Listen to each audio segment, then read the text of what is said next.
नमस्कार मंडळी, नगरी ठसका या चॅनलमध्ये मी राणू तुम्हा सगळ्यांचे मनापासून स्वागत करत आहे।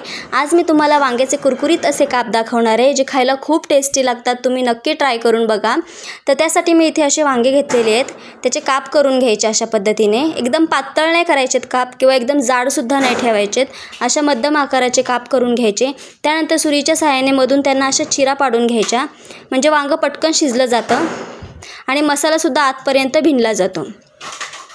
तर असे कट करून घ्यायचे। त्यानंतर काय करायचं, इथे मी ताटामध्ये काही मसाले घेतलेत। इथे मी थोडंसं गरम मसाला घेतलेला आहे, त्यानंतर त्याच्यामध्ये थोडीशी लाल मिरची पावडर घातलेली आहे आणि आपला जो घरगुती मसाला असतो साठवणीतला तो मसाला घालायचा।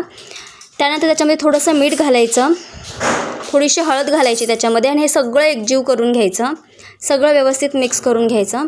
त्यानंतर काय करायचं, जे आपण काप तयार केले होते ते असे या मसाल्यामध्ये बुडवून घ्यायचे। तुम्ही बघू शकता अशा पद्धतीने सगळे काप मी बुडवून घेतलेत। इथे मी एका वाटीमध्ये एक साधारण 3 चमचे बेसन पीठ घेतले, त्याच्यामध्ये थोडंसं मीठ टाकायचं। त्यानंतर काय करायचं, पाणी टाकून त्याचं बॅटर तयार करून घ्यायचं आहे।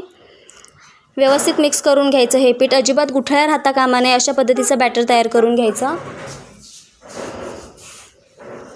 त्यानंतर काय करायचं, जे आपला मसाला उरला होता तो मसालासुद्धा मी याच्यामध्ये घालून घेते, जेणेकरून हे बेसन पिठाचं जे कोटिंग आहे ना त्याचीसुद्धा चव खूप छान लागते। आता मला हे बॅटर थोडं घट्ट वाटतं, मी थोडं अजून पाणी ॲड करते याच्यामध्ये। तुम्ही बघू शकता अशा पद्धतीची कन्सिस्टन्सी ठेवायची बॅटरची। त्यानंतर काय करायचं, एका ताटामध्ये आपल्याला बारीक रवा घ्यायचा आहे। शक्यतो बारीकच रवा घ्या, त्याने खूप छान आणि कुरकुरीत होतात काप। त्यानंतर काय करायचं, हे बेसन पिठामध्ये डिप करून घ्यायचं आणि जे आपलं रवा आहे त्या रव्यामध्ये डिप करून घ्यायचं। सगळीकडे व्यवस्थित रवा लागेल अशा पद्धतीने बुडवून घ्यायचं त्याच्यामध्ये। तुम्ही बघू शकता अशा पद्धतीने आता सगळे काप बेसन पिठामध्ये त्यानंतर रव्यामध्ये अशा पद्धतीने डिप करून घ्यायचे।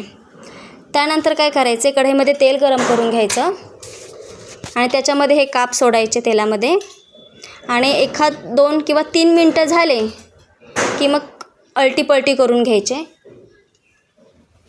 तुम्ही बघू शकता इथे सुरेख रंग आलेले आहे, खायलासुद्धा खूप टेस्टी लागतात। तुम्ही नक्की ट्राय करून बघा। त्यानंतर त्याच्यावरती झाकण ठेवायचं आणि 5 मिनटांसाठी तसंच ठेवायचं, म्हणजे वांगंसुद्धा छान शिजलं जातं, आतमधून कच्चं राहत नाही। पुन्हा एकदा पलटी करून घ्यायचे। तुम्ही बघू शकता इथे कलर किती सुरेख आलेला आहे आणि खायलासुद्धा खूप छान लागतात। 1, 2 मिनिटभर तेलामध्ये अजून फ्राय करून घ्यायचे हे। आता तुम्ही बघू शकता इथे कलर चेंज झालेला आहे। आता मी हे काढून घेते।